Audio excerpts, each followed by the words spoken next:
Hello everyone. Is that too loud or no? That's we have had hundreds of. Hello everyone. This is the first podcast from CMA of 2023. I am super excited. We have had hundreds of requests to bring the podcast back, so here it is. First of all, I would like to introduce myself. So my name is Baptista. I am the director of Homes by CMA, one of the largest home builders in Queensland. On top of that, I have won the Australian Young Entrepreneur Award for property and construction 3 years in a row. And the last thing I would like to say is I'm not just a sales consultant like most home builders, the large ones anyway. I can also build a full house with my own hands, from the tiling to the painting to the kitchens to the whole thing I can build with my own hands. So I just wanted to mention that. Today's topic is home building in 2023. So probably the most important topic, which is why we're starting with this for the first podcast of 2023. I'm sure everybody has heard of all the builders going bust. They're wondering what's going on. Should they build a house? Should they wait? So today I'm going to try to answer all those questions as efficiently as I can and as transparent as I can. Now, first of all, let me start by doing a quick summary of all the builders that have gone bust. And the first one, obviously the most recent one, is Porter Davis. As everybody has seen the news, Porter Davis has gone into liquidation. We are not talking about a small business here. It's $500 million in sales, nearly 500 employees. So if we compare it to, say, for example, one of the largest in Australia, which is Metricon does about 1.5 billion in turnover. So it's a third of the size of Metricon. So a really, really big business. Approximately 1,700 homes that have been abandoned, including 200 in Queensland. So that's literally thousands of homes that have stopped construction. Some of them are getting vandalized by the tradies. Some of them, the owners really don't know what to do. So again, I will try to answer as many questions as I can into the podcast. Then we have lots and lots of builders, and this is just a small list of the main one, but we have Pivotal Homes, Landmark Building, Valleca Homes, Plain Build Homes, Pro Build, who was really, really big, Solido Builders, BA Murphy, LDC, Condev, we have Panther Home, we have Oracle Homes, Premium Homes, who was also one of the biggest builders in Queensland, and the latest one also PBS Building. And literally, the list goes on. And unfortunately, it's not going to be the end of it. So I will give you a few tips and tricks as to how do you know which builder to sign up with and how can you tell the signs that the builder may be going bust. So keep listening. Moving on to the next page. And also one thing I wanted to say, if someone asks in the comments what are my predictions, I do have an idea of who's going bust, but obviously I will not be able to say. My past predictions have all been pretty accurate, so I'll see about the future. But feel free to let us know in the comments what do you think and who's going to be next on the list of home builders going bust in 2023. Now, the question is that everybody's asking is, why do builders go broke? Now, the first thing that has been the biggest issue, and Porter Davis is one of those, is the fixed price contract. So when a home builder signs up with a client a contract to build a house, 99% of the builders in Australia are going to sign a fixed price contract. That means that we fix the price of the home, we cannot change it no matter what happens, except if we hit rock or some unexpected items.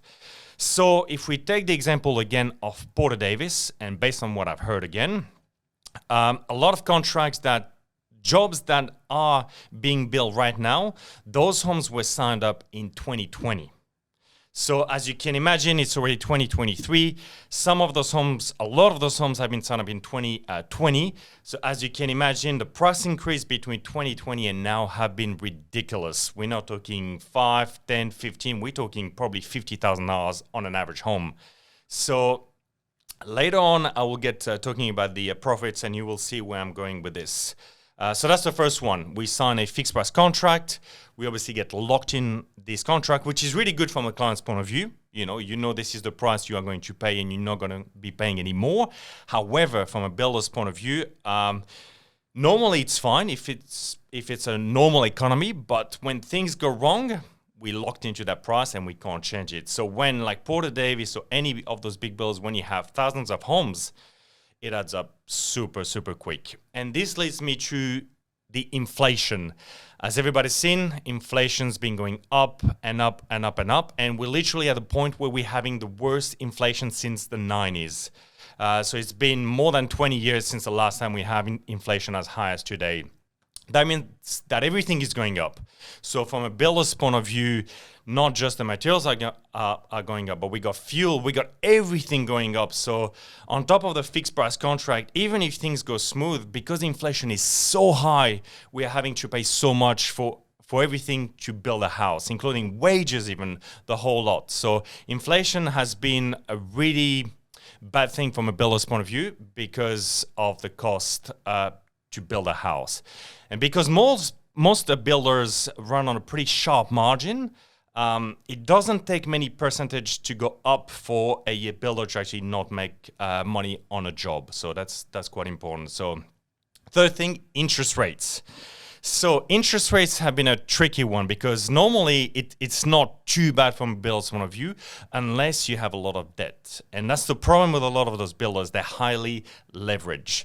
And the thing is, they may have 10, 20, 30 million in debt. And the problem is when interest rates go up, those loans you have to repay become massive. You know, the loan repayment on a monthly basis goes up and up and up, and you still got all your overheads.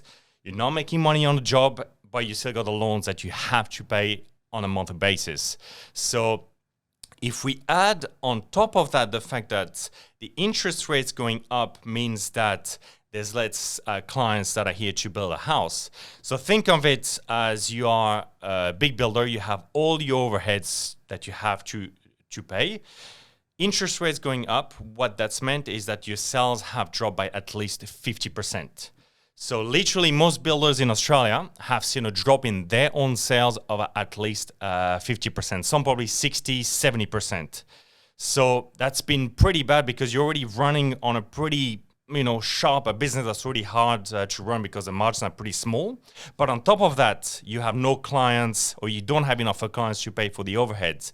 So this just tips the whole balance into something that doesn't look good. So it's bad not just from a client's point of view because obviously you are going to be paying more for your home loan and you can't borrow as much. But from a builder's point of view, it's also hard because the sales have dropped massively too. So all this includes that the materials have gone up massively. We're talking from timbers to bricks to concrete. Everything has gone up, and a lot of time double digits. We're not talking 5, 10%. Sometimes we're talking 20, 25, 30%. So really, really big increases. COVID, which obviously that's, it's still there, but it has been a massive factor, in terms of pricing and everything. Between working from home to staffing issues, COVID has been a terrible thing. Labor shortages have been really, really bad. So there's certainly not enough trades to build all the houses we have to build in Australia. And that means that obviously if you want to have access to the good trades, you have to pay for it. So for example, what we used to pay per brick for a brickie, that has gone up massively.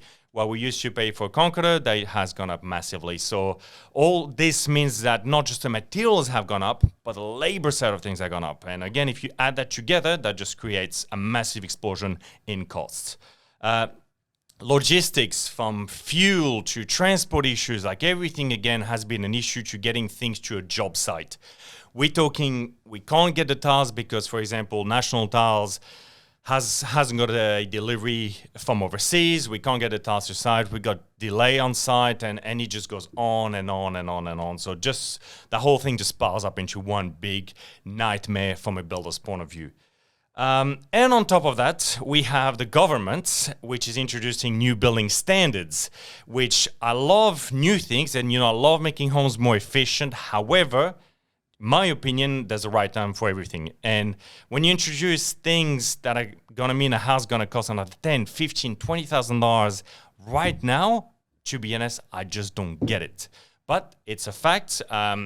there's new rules, whether it's the efficiency, the accessibility that are going to be introduced, and that's going to make houses in Australia a little bit more expensive. So certainly that doesn't help builders.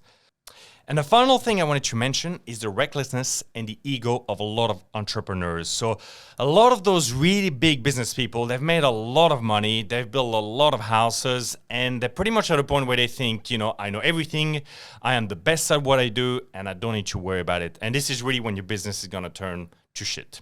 So I'm not going to name which builder what I think, but I think everybody gets the idea. When you run a business like this, you cannot think you are the best. You always have to learn. You always have to improve your product. And in my opinion, some of those builders have just stayed exactly the same and pretty much said, I have the best product. I don't need to improve, and I am above my customers, and I know better than them. And this is what's caused a lot of issues. So when we have a drop in sales and your product is the same that it's been 2 or 3 years ago, unfortunately, you will certainly not gain more sales because of that. So that's, I believe, one of the biggest issues. And unfortunately, this is another thing, and I'm a home builder, so I think I'm a little bit different, but you will find that home builders, bosses, I guess, have a lot of ego. And I see this because I meet a lot of home builders where we go to a developer's meeting and whatever, and you should see the egos in the room. It is something out of this world. I can't even describe it, but they just think they top shit and they know everything, and it's quite interesting to watch. And I've seen this firsthand. So you can imagine how this relates onto the product and everything and how they think about their business. So I think everybody's going to be rethinking their business and how to improve their product and take care of their customers a little bit better. Now, all this means that most builders have had, I guess the best word I can think of is shit profits. And I'll run you through some of the profits of some builders so that you can get an idea. And I'm going back to Porter Davis, and there's nothing wrong with Porter Davis as a business back in the days. I think they were great. They had a great product, great marketing.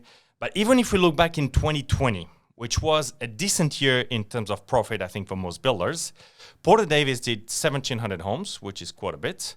They did a profit of 5.9 million, which again, it may sound like a lot of money. However, 5.9 divided by 1,700, that's a profit per house of $3,470. Now, that's only $3,470 per house in profits. Now, again, we are talking that some of those contracts have been signed in 2020, when the year they did those profits. So move back 2022 and 2023, add another $10,000, $15,000, $50,000 in price increases, and that profit is completely gone. So that's just one example. Siemens Home, one of the biggest builders in Australia, posted a loss of 5.2 million. BGC, Western Australia, largest home builder, posted a loss of 41.6 million. Over 1 billion in turnover, so they're slightly smaller than Metricon, but still one of the biggest builders in Australia.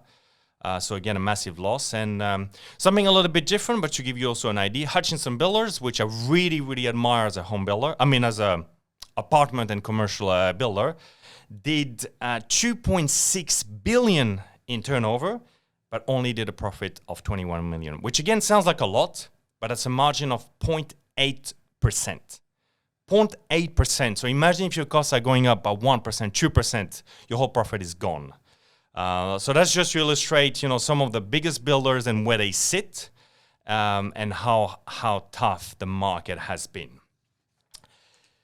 Now, as a homeowner, the biggest question I get is, how can I tell? What are the signs? How do you know? Who do I sign up with?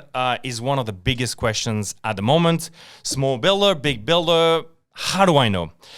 Unfortunately, there's no easy cut answer. It's not the easiest thing, and a lot of it will have to do with gut feeling, and we're talking to people and getting a feel for the whole business. So the first thing, and it all depends on what stages you are in the process. So first of all, say, for example, a lot of the signs is you will see no activities on the construction site for weeks or even months.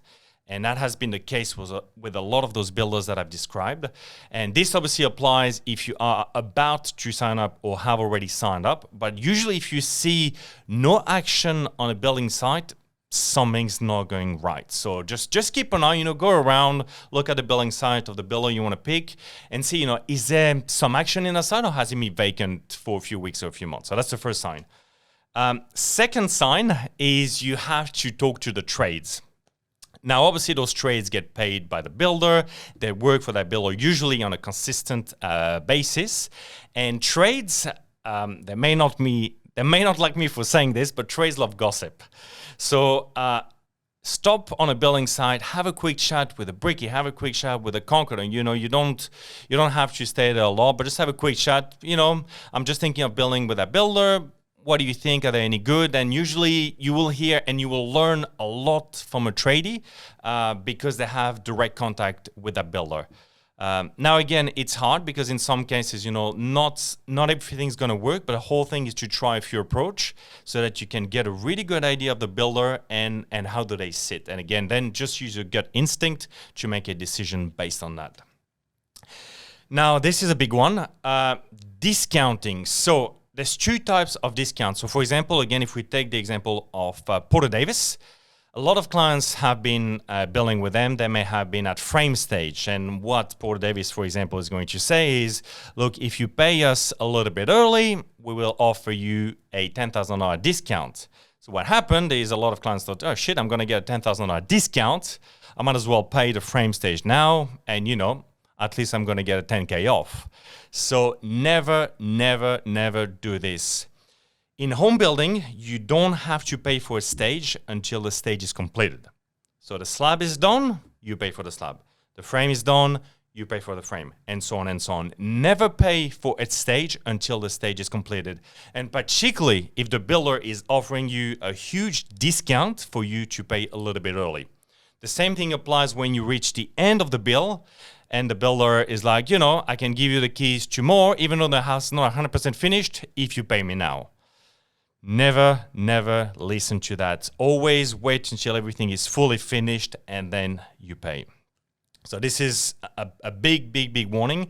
And a lot of clients have made those payments thinking they're going to save money and it's going to end up costing them a lot of money.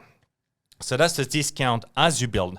Then you have also the discounts before you build. So, if you see a builder and, for example, in the month of April, $50,000 off promotion. So, you have to think logically here, right? You're building a house, and how does a builder going to pull $50,000 off your build? The only reason you're going to do this is because you are desperate and you need those sales. Now, do you want to sign up with a builder that's desperate and need those sales? I don't think so. And again, if we take the example of Porter Davis, this is exactly what they've done, offering massive discounts so that they can get your deposits and then they go bankrupt. So always have a look, there's promotions and there's promotions. You may have Dr. A, free of that. Okay, you may pay $10,000 off, cool. But some of those promotions, if you have a good look at it and it's say $50,000 off, I would certainly walk away from that builder. Then another good thing is obviously to talk to your sales consultant. So talk to the sales consultant and try to get a feel for them.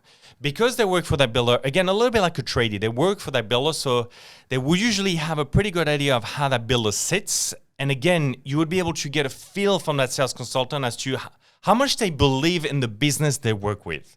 So for example, if I take my example, all my sales consultants I know would be 100% confident about CMA and about the fact that we are going to stay in business. I know that because they can feel it from me because I'm 100% confident.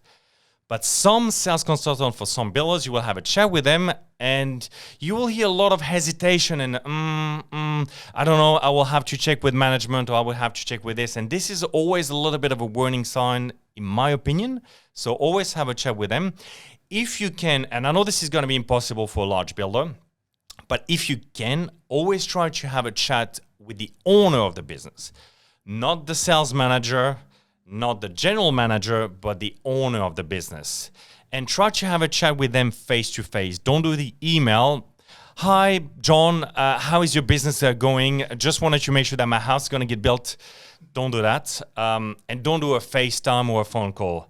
I always believe in face-to-face. People can lie as much as they want on emails, on phone call, FaceTime, blah, blah, blah.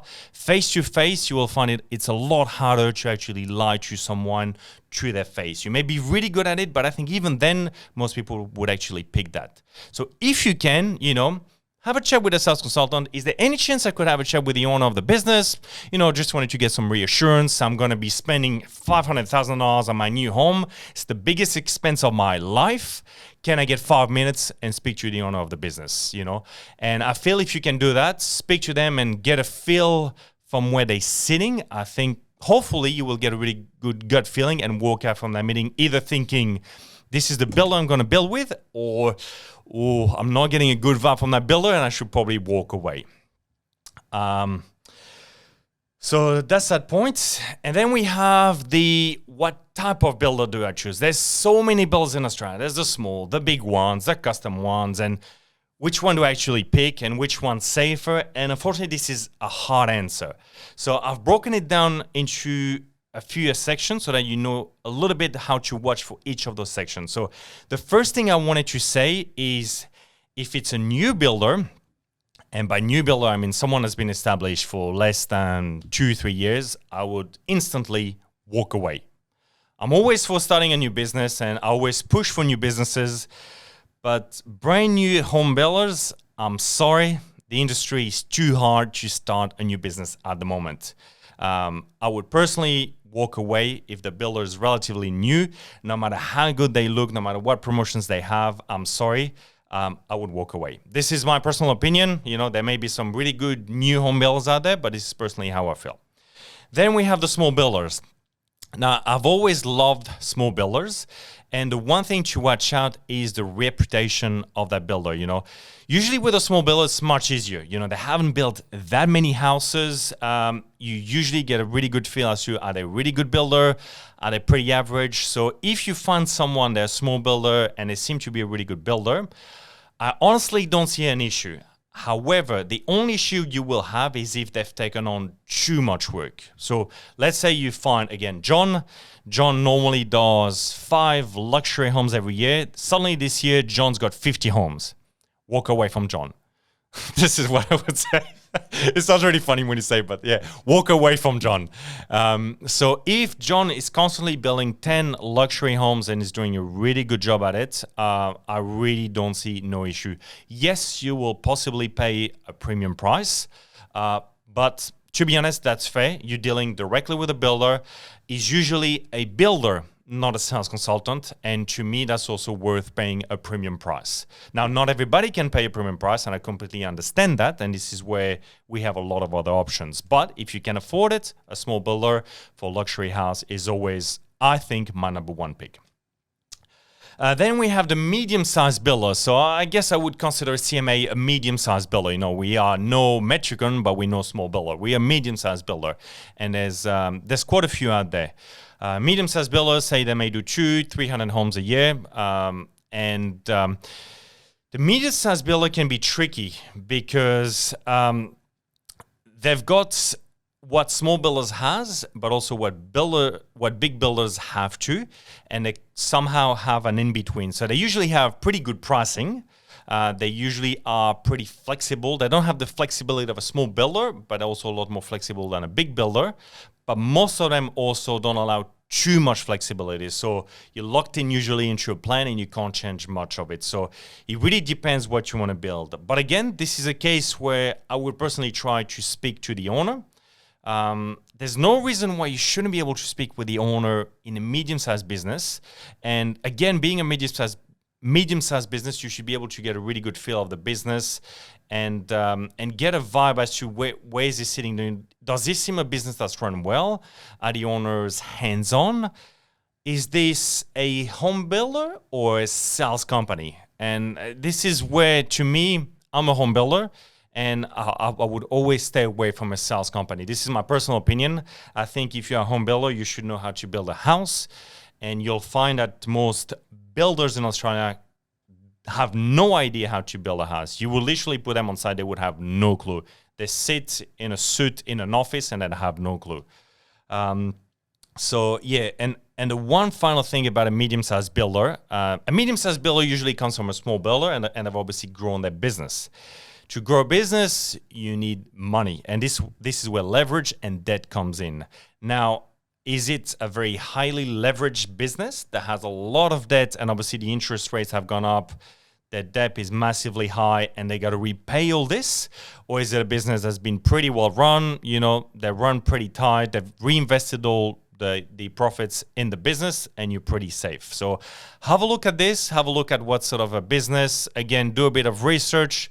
Google will tell you a lot. And again, speak to the sales consultants, speak to the trades, and you will get a very good feel of the builder.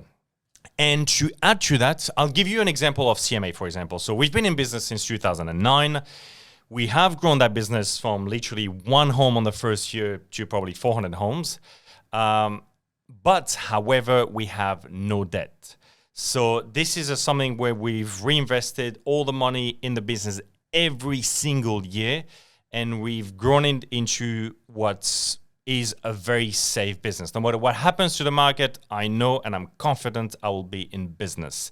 And on top of that, again, I know I'm confident because I'm a builder. I know how to build a house. I'm not just a sales consultant. So, you know, this is an example. I'm not saying you have to be a builder that has no debts. I'm saying that, you know, try to have a look and see who's got as little as possible. You know, some builders you will find, again, have got so many debt and leverage and leases that it's just going to add up so quick. Some have very little or no debt. And obviously, from the point of view of you building a $500,000 home, I would rather pick someone that has no debt. Again, this is my personal opinion, but this is how I feel.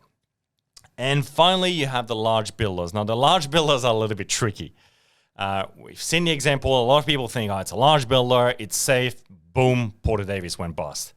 It's a large builder, it's safe. Mexico nearly went bust last year. Had a cash injection to stay in business. So this is a tricky one. And a lot of people have been saying to me, but my builders has billions in the bank. Okay, it's a good point. They got billions in the bank, not the builders directly, but whoever owns that builder, which is usually a foreign business. And I'm going to explain this, for example, with Richard Branson. Richard Branson is a billionaire. I think he's worth around $3 billion. And he's launched, obviously, a lot of businesses. And one of the latest one was the rocket business, which was not doing well. Now, you'd think he's a billionaire, surely he can keep injecting some cash to make the business stay afloat. Well, think of it.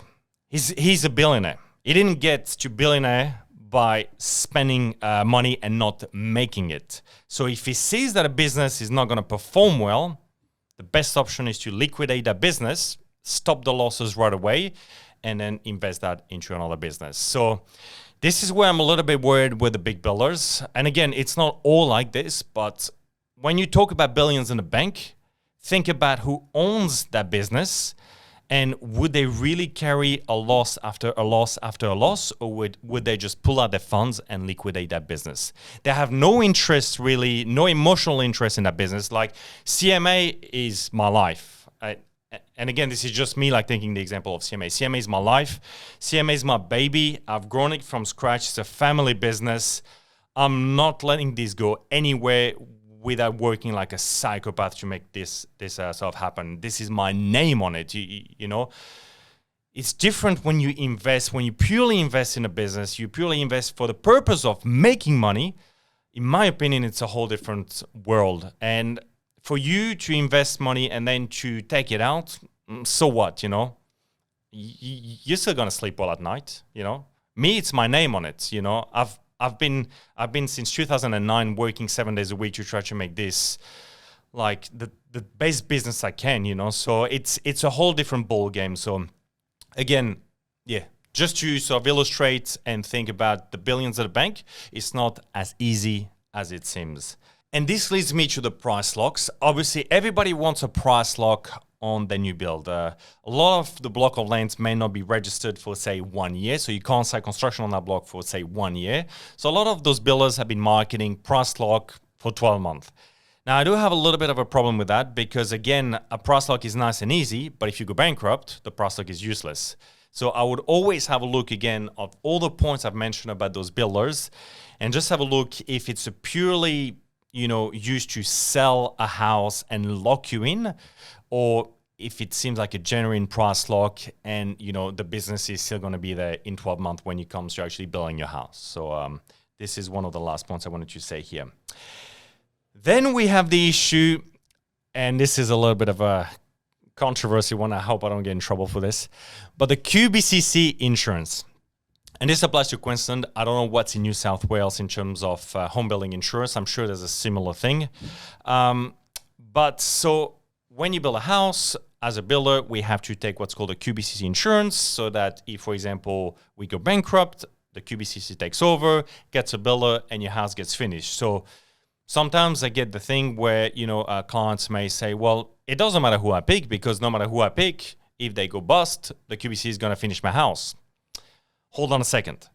Because the problem is the QBCC will only cover you if the builder goes into liquidation up to $200,000. That's it. You may build $1 million home. We're talking $200,000. So you're lucky, if you build a $200,000 home, that's cool. But most houses nowadays are probably priced at least at $250,000. So the QBCC will only cover you up to $200,000. So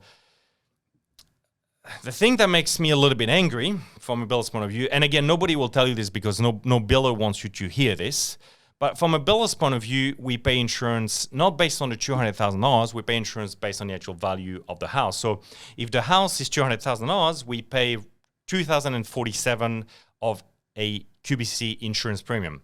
If the house is $500,000, we're going to pay $5,816 in insurance. If the house is $1 million, we'll pay $8,037 in insurance premium, yet your house is only going to get insured for $200,000.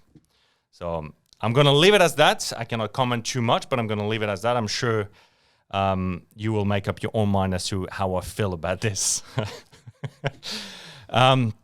Another point, so you don't just rely on QBCC insurance and think, it's an insurance, everything's going to be fine. It doesn't exactly work like a car insurance or a home insurance.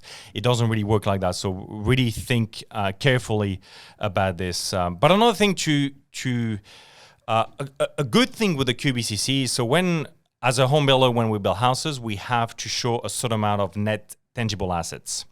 So what that means is, for example, let's say John wants to be a builder. John is a great sales consultant. Tomorrow, he opens up John Homes, does a house for $50,000 and it's worth $400,000. He sells 100 houses.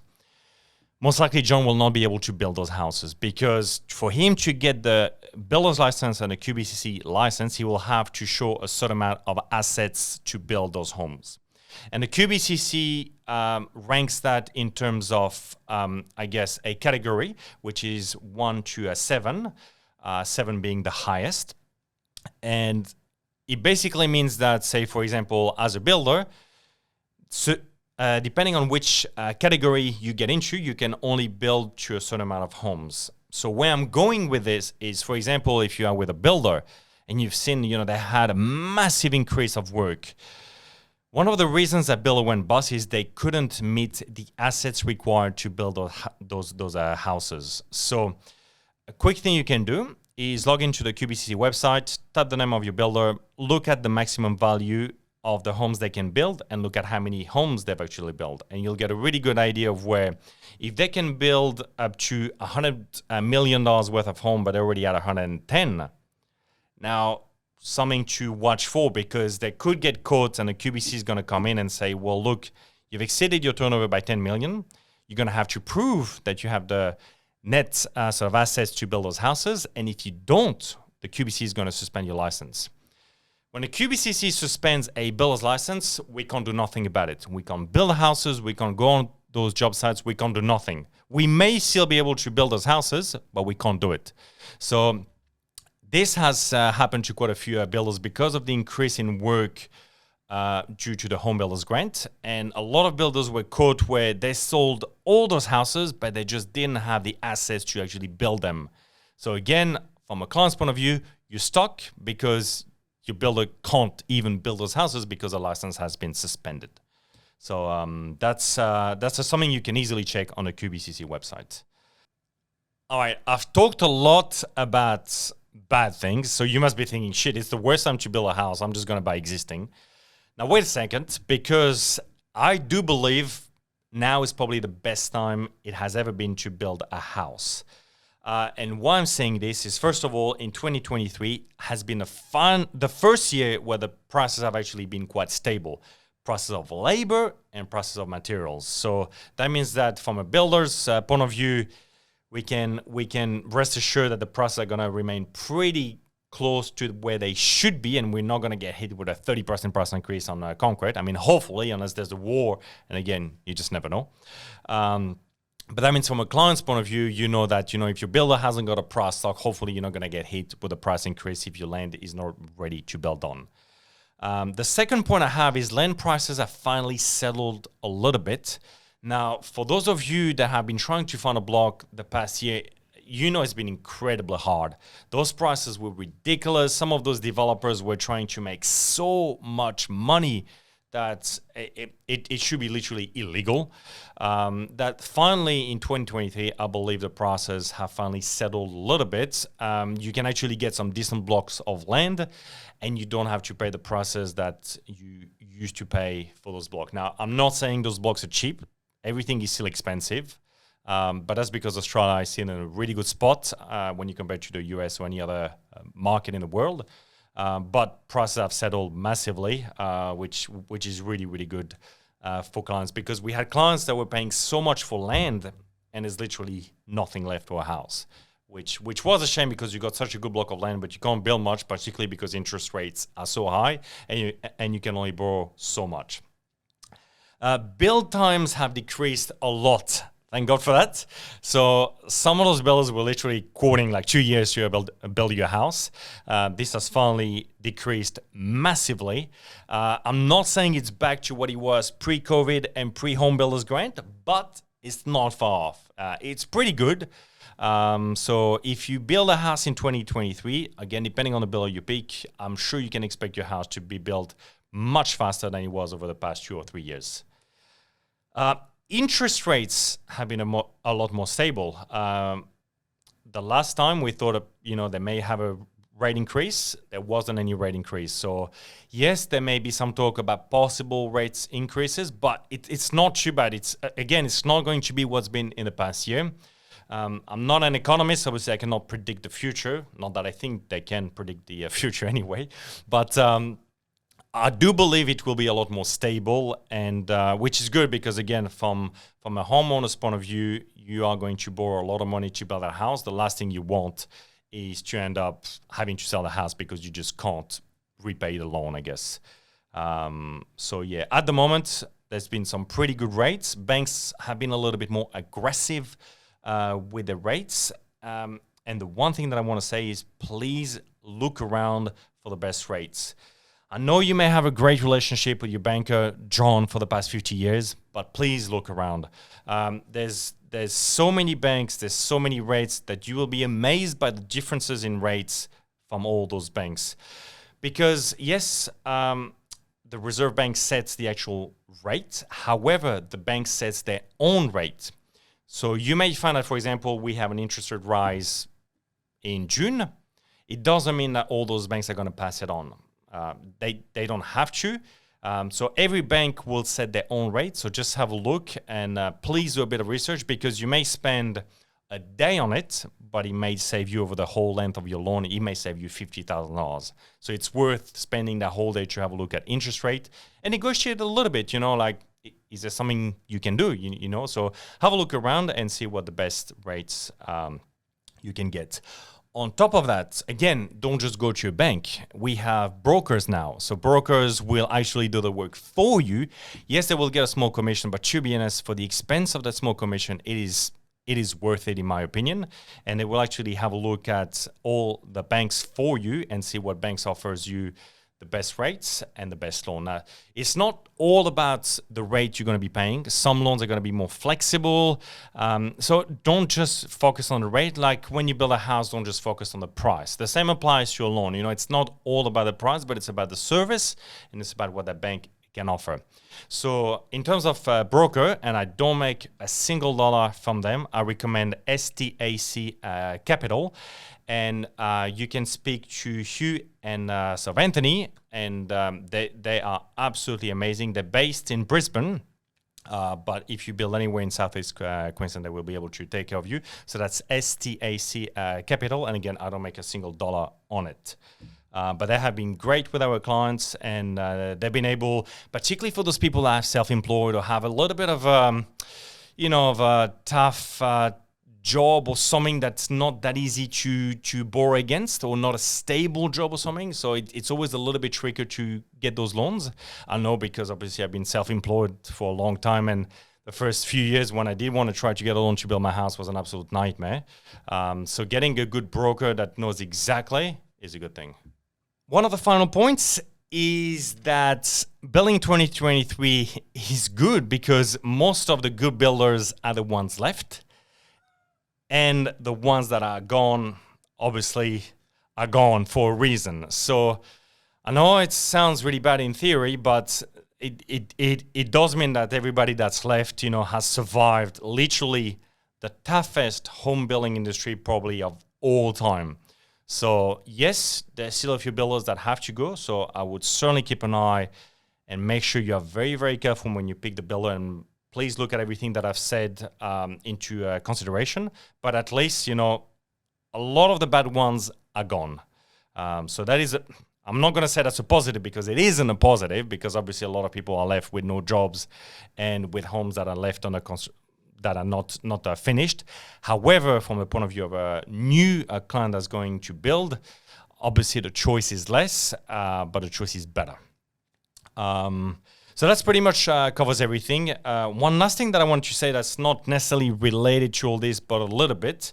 But a lot of clients that we see and that I see, they go and see an architect that's going to charge a fortune to draw a plan that doesn't even look that great, and that's really not efficient cost-wise to build. And then that client ends up having to go to a few builders to realize they just can't build a house. So my recommendation is to completely avoid the architect. Unless you want to build a $3 million home, please be my guest and go and see an architect, because then they may be worth it. But any less than that, go and see the builders direct. No matter who it is, doesn't have to be CMA, but go see the builders direct first, because usually they will be able to draw the plans for you for free.